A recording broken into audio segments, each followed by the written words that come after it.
നിങ്ങളോട് ഓരോരുത്തരോടും നിറവേറ്റുവാനുള്ള കടമ അർത്ഥപൂർണമായി, ബുദ്ധിപൂർവമായി, വിവേകപൂർണമായി, വിവേചനരഹിതമായി നിറവേറ്റുമെന്ന കാര്യത്തിൽ പൂർണ്ണമായ ഉറപ്പ് നൽകുകയാണ്. നമ്മുടെ രാജ്യം മുന്നേറുമ്പോൾ നമ്മുടെ രാജ്യം ഓരോ ദിവസവും തന്റെ പരമപവിത്രമായ പരം വളരേണ്ടതുണ്ട്.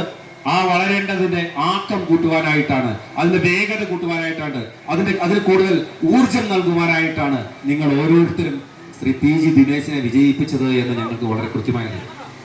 അതുകൊണ്ട് തന്നെ ദേശീയ ജനാധിപത്യ സഖ്യത്തിന്റെ ഭാരതീയ ജനതാ പാർട്ടിയുടെ എല്ലാ തരത്തിലുമുള്ള പൂർണ്ണമായ പിന്തുണ, എല്ലാ തരത്തിലുമുള്ള പൂർണ്ണമായ ഗൈഡൻസ്, എല്ലാ തരത്തിലുമുള്ള വളരെ ശാസ്ത്രീയമായ ആ പിന്തുണയും മേൽനോട്ടവും ദിനേശിന്റെ മേൽ ഉണ്ടാകുമെന്നും ദിനേശിന്റെ പ്രവർത്തനങ്ങൾക്ക് ഞങ്ങൾ ഓരോരുത്തരും കരുത്തായി ഒപ്പമുണ്ടാകുമെന്നും വളരെ സന്തോഷപൂർവ്വം അറിയിക്കുകയാണ്.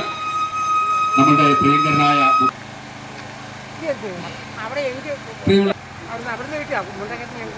എനിക്ക് പറയാനായിട്ട് വാക്കുകളൊന്നുമില്ല, ഒന്നും പറയാനില്ല. ഞാൻ എന്നാ പറയേണ്ടതെന്ന് എനിക്കറിയത്തില്ല.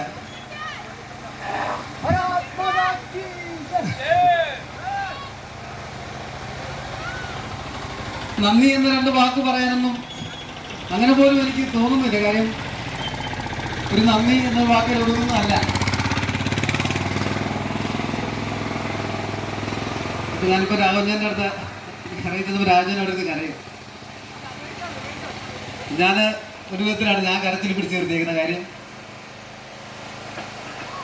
നമ്മുടെ കഴിഞ്ഞ ദിവസം ഞാൻ ഇവിടെ വന്ന് ഇതുപോലെ ബൈക്ക് കെട്ടി സംസാരിച്ചപ്പോഴും പറഞ്ഞു, ഞാനൊരു സ്ഥാനാർത്ഥിയാണ്, NDAയുടെ സ്ഥാനാർത്ഥിയാണ്, എന്നെ ജയിപ്പിക്കണം, അനുഗ്രഹിക്കണം എന്നൊക്കെ പറഞ്ഞു. ഇന്നലെ അവരെ NDAയുടെ സ്ഥാനാർത്ഥിയായിരുന്നു, ഞാൻ BJPയുടെ സ്ഥാനാർത്ഥിയായിരുന്നു. പക്ഷേ BJPയുടെ മാത്രമല്ല, രാഷ്ട്രീയം നോക്കാതെ കണ്ട് എല്ലാവരും എന്നെ അനുഗ്രഹിച്ചു. ഈ കാവിലമ്മയുടെ മണ്ണിൽ ഇന്ന് രാവിലെ ഞാൻ വന്ന് തൊഴുത് പ്രാർത്ഥിച്ചു. വേളാങ്കണ്ണി മാതാവിൻ്റെ മുൻപിൽ പോയി രാവിലെ പ്രാർത്ഥിച്ചു. കൊടുങ്ങാ സുബ്രഹ്മണ്യ ഭഗവാന്റെ തിരുമുമ്പിൽ പോയി പ്രാർത്ഥിച്ചു. കോട്ടണമെന്ന കാഞ്ഞിരപ്പള്ളിയിലായിരുന്നു, ഞാൻ പോയില്ലായിരുന്നു. ഞാൻ രാവിലെ മുതൽ ഈ അമ്പലത്തിലും താഴത്തെ അമ്പലത്തിലും വേളാങ്കണ്ണി പള്ളിയിലും കൊടുങ്ങാ അമ്പലത്തിൽ ഇരുന്നുകൊണ്ടാണ് ഞാൻ റിസൾട്ട് കേട്ടത്. ഞാൻ ചിന്തിച്ചതിന് അപ്പുറമായിട്ട് 3 പേര് മത്സരിച്ചു. ഈ പരീക്ഷയിൽ ആരെങ്കിലും ഒരാളാണ് ജയിക്കുന്നത്. അതിൽ ദൈവകൃപ കൊണ്ട് ഞാൻ ജയിച്ചു. എന്നോടൊപ്പം മത്സരിച്ച 2 പേർക്ക് ഞാൻ നന്ദി അറിയിക്കുന്നു. അതോടൊപ്പം ഇതുപോലെ സ്നേഹത്തിലും സഹകരണത്തിലും ജീവിക്കുന്ന ഒരു നാട് നമ്മുടെ ഈ നാടേ ഉള്ളൂ. ഞാൻ അന്ന് വന്നപ്പോൾ, ഒരാഴ്ച മുമ്പ് വന്നപ്പോൾ ഇതുപോലെ മൈക്കിലൂടെ പറഞ്ഞ പോലെ തന്നെ ആ ഉറപ്പുകൾ ഞാൻ വീണ്ടും പറയുകയാണ്. ഒരിക്കലും ഞാൻ നന്ദികേട് കാണിക്കില്ല. ഒരിക്കലും എനിക്ക് വേണ്ടി ചെയ്ത വോട്ടുകൾ നിങ്ങൾക്ക് പാഴാകില്ല. അത് എനിക്ക് വോട്ട് ചെയ്യാത്തവരും വോട്ട് ചെയ്തവരും എല്ലാം എനിക്ക് ഇനി ഒരുപോലെയാണ്. ഇനി രാഷ്ട്രീയം മാറ്റി വെച്ച് ഇനി നമ്മൾ ഒന്നാണ്, ഒരു കുടുംബമാണ്. ആ ഒരു കാഴ്ചപ്പാടോടുകൂടിയാണ് ഞാൻ ഇനി മുന്നോട്ട് വരുന്നത്. നാളുകളിൽ ഞാൻ നിങ്ങളുടെ വീടുകളിലെല്ലാം വരും. ഇനി നമുക്ക് രാഷ്ട്രീയമില്ല, രാഷ്ട്രീയം തീർന്നു. ഇനി 5 വർഷം കഴിയുമ്പം ഇതുപോലെ ഇലക്ഷൻ റിസൾട്ട് വരുന്നിടം വരെ മാത്രമേ രാഷ്ട്രീയമുള്ളൂ.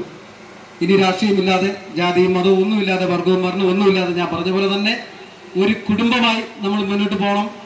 ഞാൻ നിങ്ങളുടെ കൂടെ വരും, നിങ്ങളും എൻ്റെ കൂടെ കാണും എന്നെനിക്ക് 100% ഉറപ്പുണ്ട്.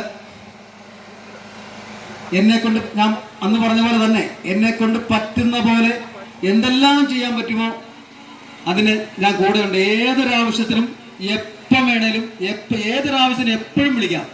ആ ഒരു കാര്യം പറയാൻ വേണ്ടിയാണ് സത്യം പറഞ്ഞാൽ ഈ ബൈക്ക് ഉപയോഗിക്കുന്നത്. അല്ലാതെ ഒരു പ്രസംഗമൊന്നുമല്ല, ഒരു മെമ്പർ എന്നല്ല. ഇനി എൻ്റെ പണി എന്ന് പറഞ്ഞാൽ, ഇനിയിപ്പം നിങ്ങൾ വോട്ട് ചെയ്തു കഴിഞ്ഞു, നിങ്ങൾ നിങ്ങളുടെ പണികളിൽ ഏർപ്പെട്ടു. ഇനി എൻ്റെ പണി എന്ന് പറഞ്ഞതാണ് നിങ്ങളുടെ കാര്യങ്ങൾ ഏതൊരാവശ്യത്തിനും ഓടിയെത്തുക. എന്നാൽ കഴിയുന്ന ഒരു മെമ്പർ എന്ന നിലയ്ക്ക് ചെയ്യാൻ പറ്റുന്ന കാര്യങ്ങളും അതിലുപരിയായിട്ട് നിങ്ങളിൽ ഒരുവനായിട്ടും, മകനായിട്ടും, അനിയനായിട്ടും, കൂട്ടുകാരനായിട്ടും എല്ലാമായിട്ടും ഞാൻ ഓടിയെത്തും. 100% ഞാൻ ഉറപ്പ് വരുന്നു. നിങ്ങൾ എന്നെ സഹായിച്ചതിന്, ആ സഹായത്തിന് ഒരിക്കലും നിങ്ങളോട് ഞാൻ നന്ദികേട് കാണിക്കില്ല. ഞാൻ എന്നും കടപ്പെട്ടവനാണ്. നന്ദി, സ്നേഹം.